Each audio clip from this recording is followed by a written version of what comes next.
Good morning, everybody. Merry Christmas.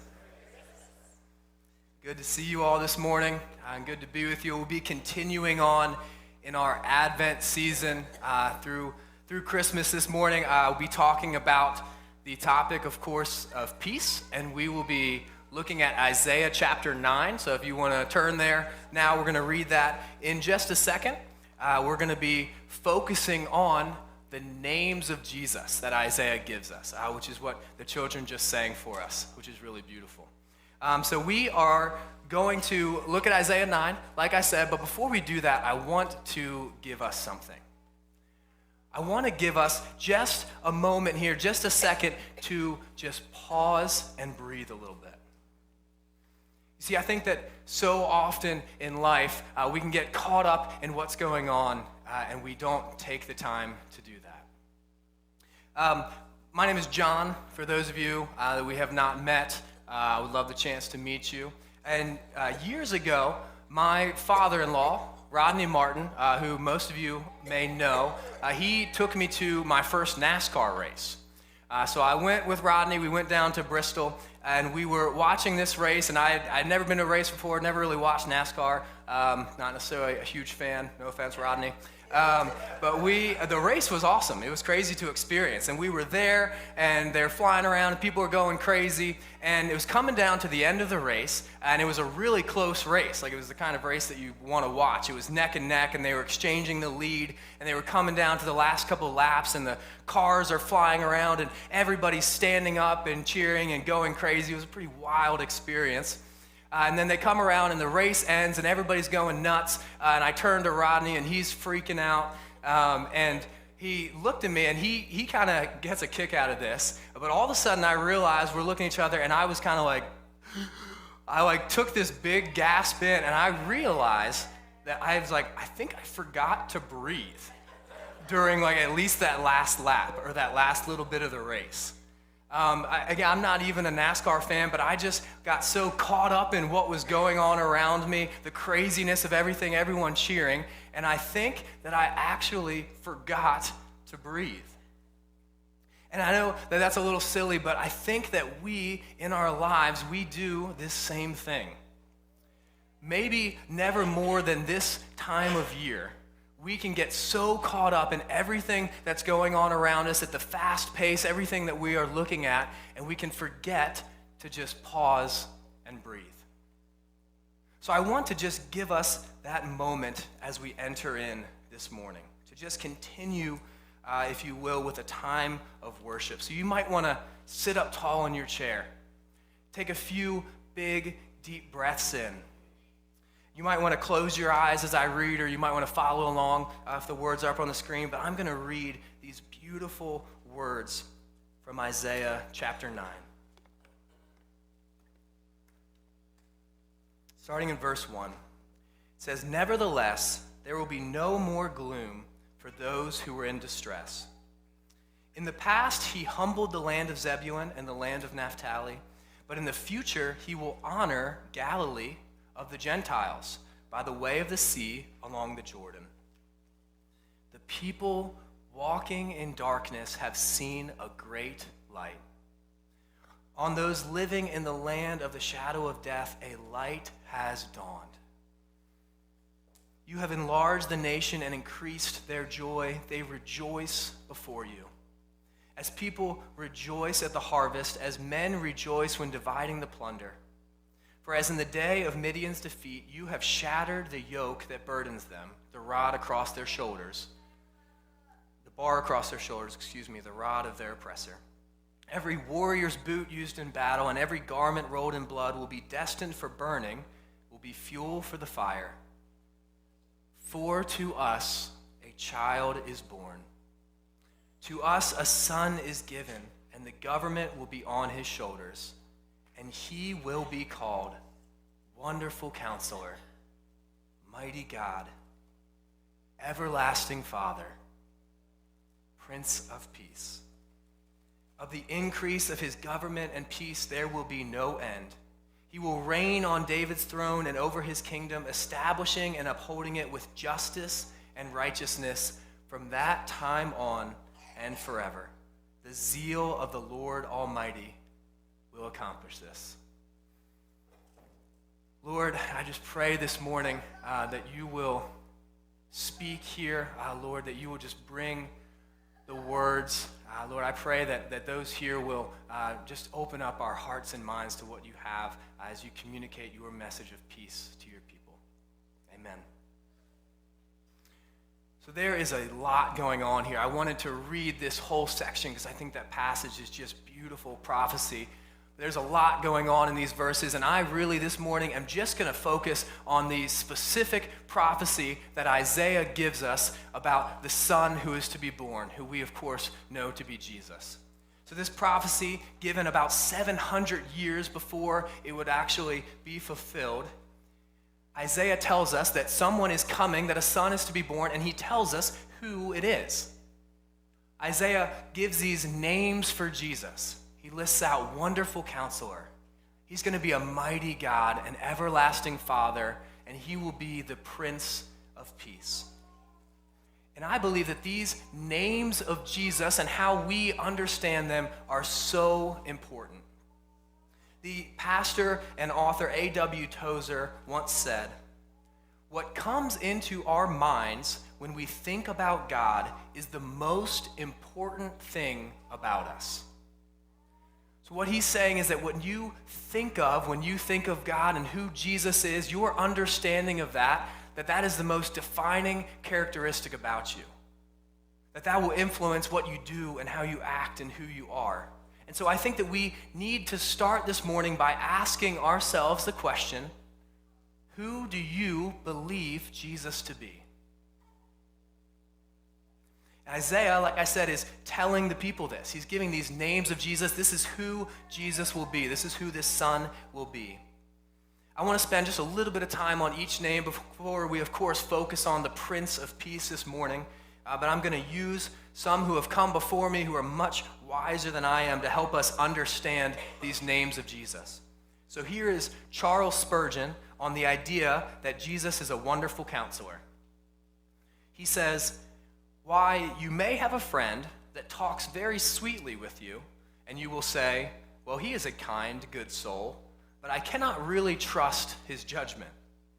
You have another friend who has a good deal of judgment, and yet you say of him, 'Certainly he is a man of prudence, but I cannot find his sympathy.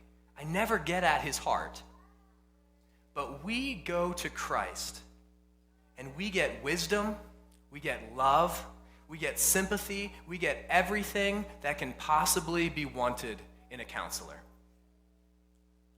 Here's the theologian Matthew Henry on the idea that Jesus is an everlasting Father. He says this, "He is God, one with the Father, who is from everlasting to everlasting. He was from eternity, Father of the great work of redemption. His heart was upon it.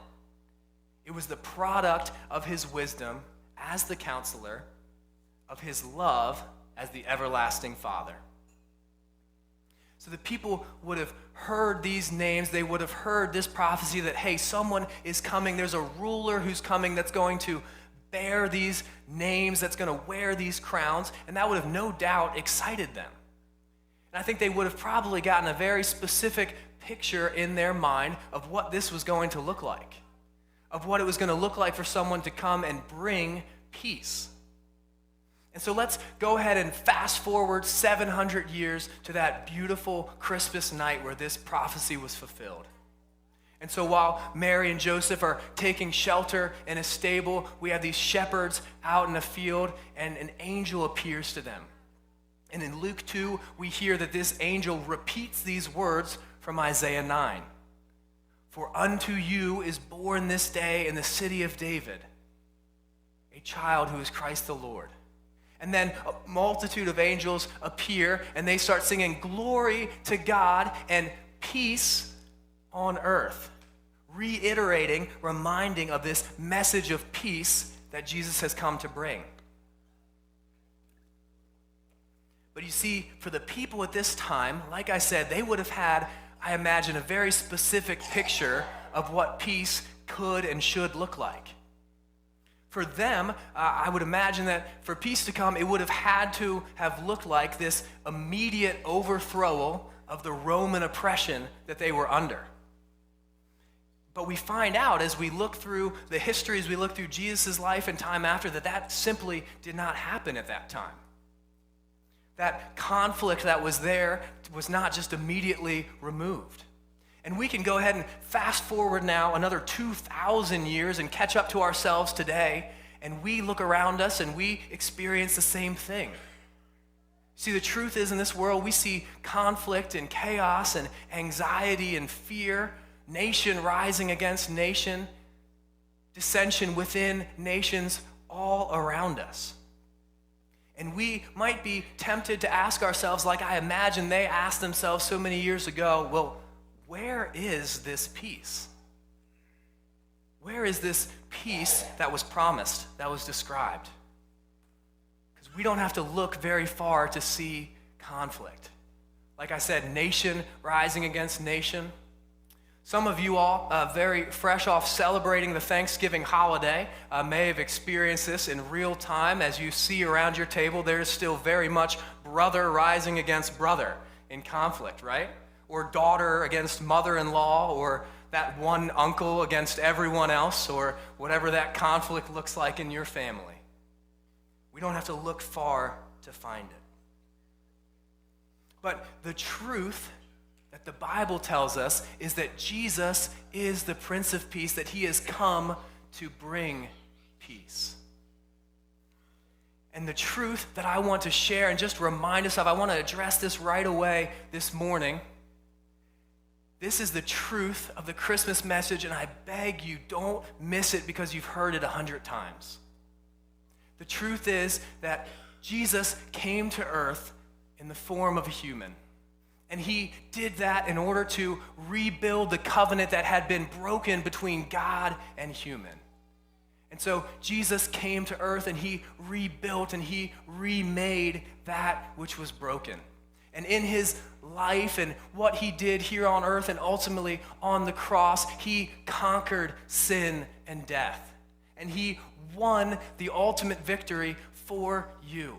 And he created an opportunity for each of us to be in right relationship with God the way that we were designed and created to be. And he presented an invitation for us to be in relationship with God, to come and experience his peace, the peace between God and man right now in your lives. You see, that is the truth of this gospel of Christmas. And I beg you, don't miss it. You see, the way that Jesus brought peace, the way he chose to bring peace to earth, was simply not by removing conflict or war or anxiety or strife. That's not what we see. But rather, the way that Jesus brought peace was by giving us himself, who is peace. And herein lies, I think, the beauty of what peace actually is. See, if we look at this word shalom, which we interpret as peace, the most direct definition of it is a completeness, a wholeness, or a soundness. And if we look at this and we think of peace the way that we understand it, the way that I certainly understand and realize it in our own lives, is that it is not that I am complete and I am whole and I am fulfilled because everything around me could be described as that way, that everything around me is just in order and perfect and complete, and so therefore I am whole. That's just not how we experience life, is it? But rather, the true beauty of shalom is that we have the opportunity to experience completeness and wholeness, absolutely in spite of the circumstances around us. In spite of whatever is going on in our immediate circle and the people around us, whatever is going on in our country, whatever is going on in the world, we have the opportunity to experience peace in spite of the circumstances around us because of Jesus as peace within us. I think that this should actually be incredibly reassuring because this is life as we know it, isn't it? broken, messy, incomplete, largely unfulfilling. And I also believe that we live in a world that is constantly, relentlessly trying to steal our peace from us. I think that this is portrayed perhaps the most clearly in the Gospel of John. In John chapter 14, this is Jesus talking to his disciples. And Jesus says, "Peace I leave you. My peace I give you." Catch this, "I do not give to you as the world gives. Do not let your hearts be troubled, and do not be afraid." So Jesus is saying, "My peace I give you. I am giving you my peace." And then he says, "I do not give to you as the world gives." And this is a little bit of interesting wording here, but I want to pay attention to it because you see, I just mentioned, and I think it's true, that the world is constantly trying to take away our peace. But here Jesus is talking about the world giving us something, giving us an alternative. And I want you to hear this. This is what I think we experience. That there is an enemy at work in this world, and he is constantly trying to take away our peace by giving us false promises of peace. That he is constantly trying to distract and point us towards things that he promises will bring us peace, but that will never ultimately give us the peace that we are looking for. See, I think this looks like a lot of different things.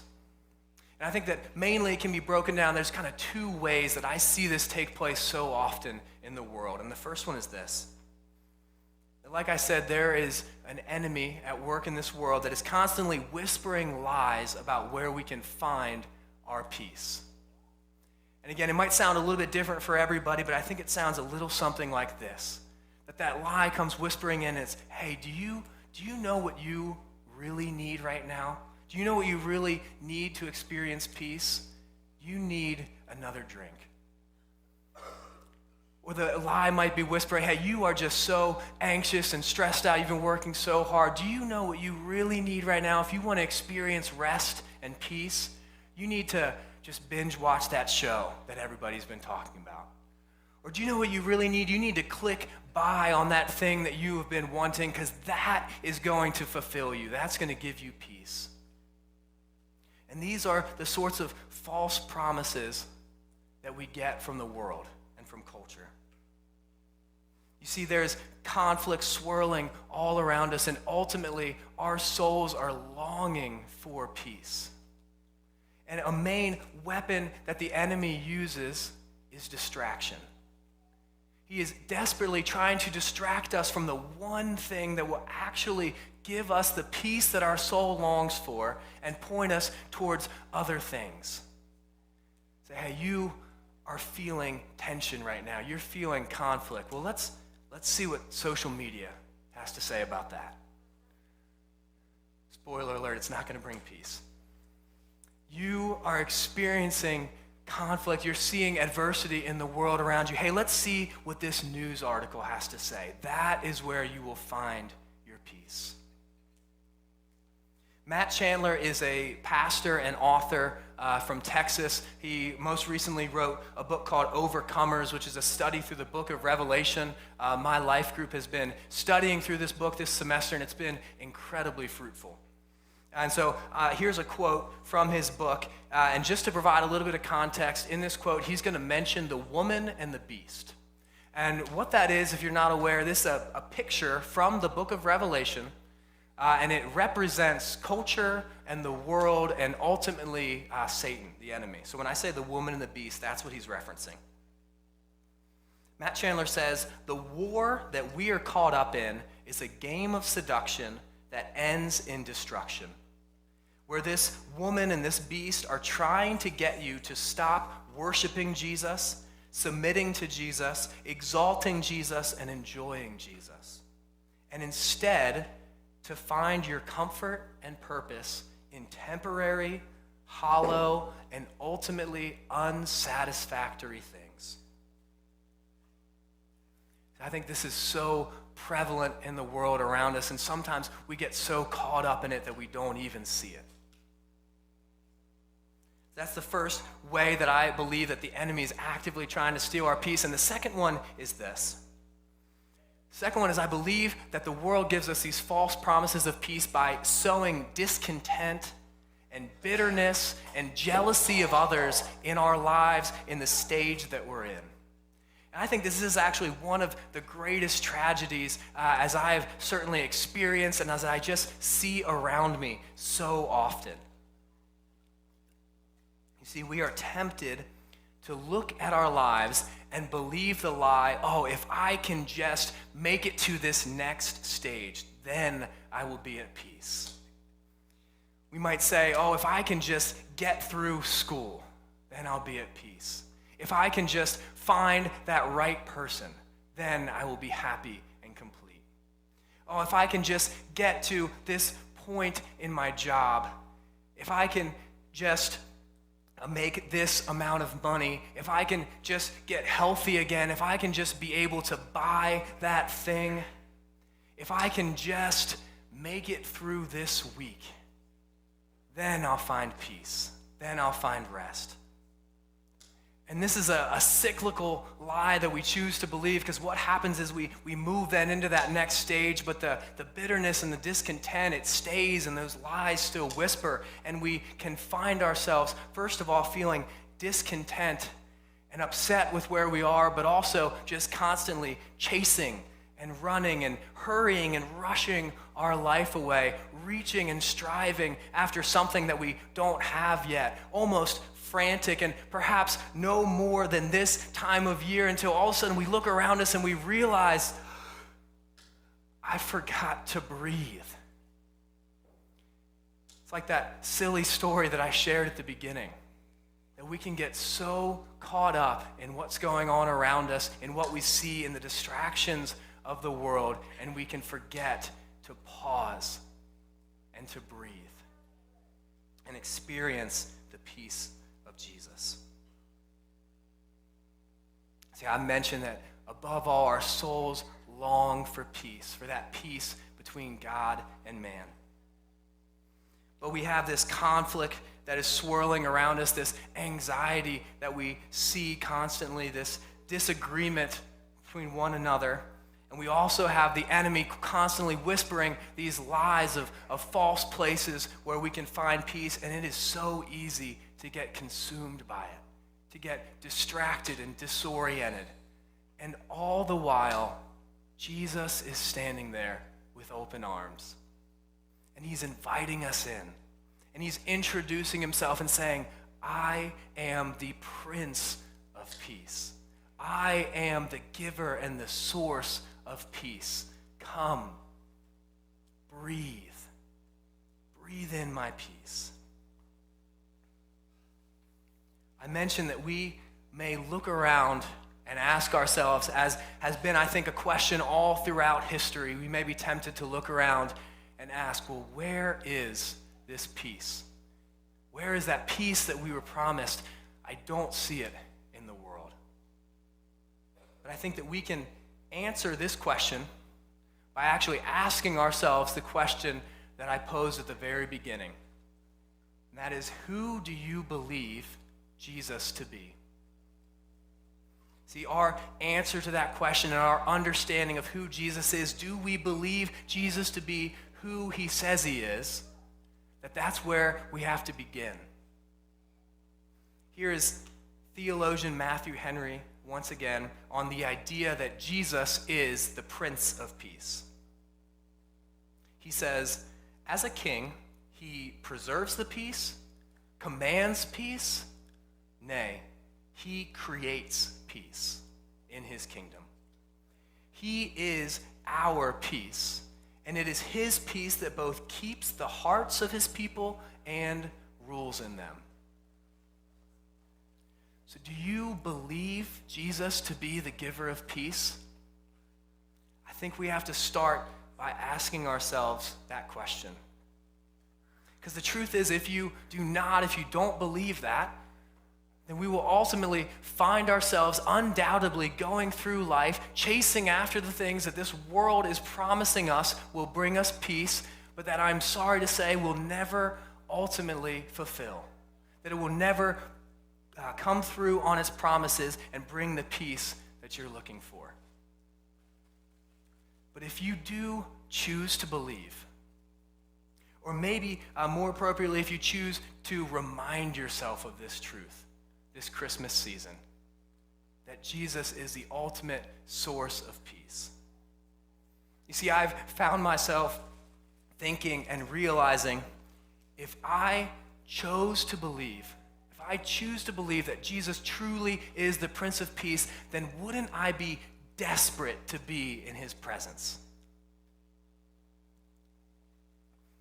See, if you really believe that Jesus is who he says he is, that he is the ultimate source of peace in the world that we live in today, wouldn't you be desperate to be in his presence? As I start to close this morning, I want to just share a few practical thoughts on things that I have found to be extremely beneficial in understanding this idea. These thoughts I want to share are by no means original to me, as really nothing that I share is. This is all passed down by people that are much wiser than I am. But these concepts in particular are influenced for me most directly by Tyler Staton, who's a pastor and author with Practicing the Way Ministries. And he talks about the idea of breath prayer. See, I have shared a couple times, I've used the analogy that we, in our lives, we get caught up and we forget to pause and to breathe. And so I want to invite you tomorrow morning to take time, and often that looks like creating time to sit. Maybe sit up tall in your chair, take in some deep breaths as you pray. Now, I want you, as they often talk about in this ministry, to start where you are, not where you want to be. So that might look like 2 minutes tomorrow morning of sitting and breathing, resting, slowing yourself down. And here's the important part, to specifically listen to Jesus. Invite him into your life. Invite him into your day. Invite his peace and his presence into your home, into your family, your plans for that day. To sit and to take deep breaths, and as you breathe, to be reminded of Jesus' presence and his peace in your life. What I have, the second kind of thought that I have found to be particularly beneficial with this kind of breath prayer practice is to experience this all throughout the day. And worship team, you guys can go ahead and come on up as I start to close here. But if you find yourselves, like me, I imagine all of you find yourselves breathing quite a bit during the day. And so the idea of this is something that we naturally do, and it is a natural physiological reminder that as we breathe, to experience the presence and the peace of Jesus. And often what I have learned and what this can look like is I find myself throughout the day, at different moments throughout the day, just taking in a big, deep breath. And I think that some of us need to hear this Christmas season. And so this might be in a moment of conflict. This might be in a moment of calm. It might be in a moment of anxiety. But I will find myself taking in a big, deep breath and whispering to myself, or maybe even just silently saying, "Come, Holy Spirit." And it serves as nothing more than just a reminder to me that the presence and the peace of Jesus is right there. That in spite of the circumstances going on around me, in spite of whatever is going on in my circle, in the nation, in the world, come, Holy Spirit. I invite your peace into my life. This has been transformational to me, and I encourage you to try it. I want to leave you with this verse. This is from Isaiah 26. This is later on in the book of Isaiah chapter 26, verse 3. It says, "You will keep in perfect peace him whose mind is steadfast, because he trusts in you." You see, it all circles back to our understanding, our thought. Do we believe, do we trust God to be who he says he is? And can we point back to that as we invite his peace and his presence into our lives and into our day?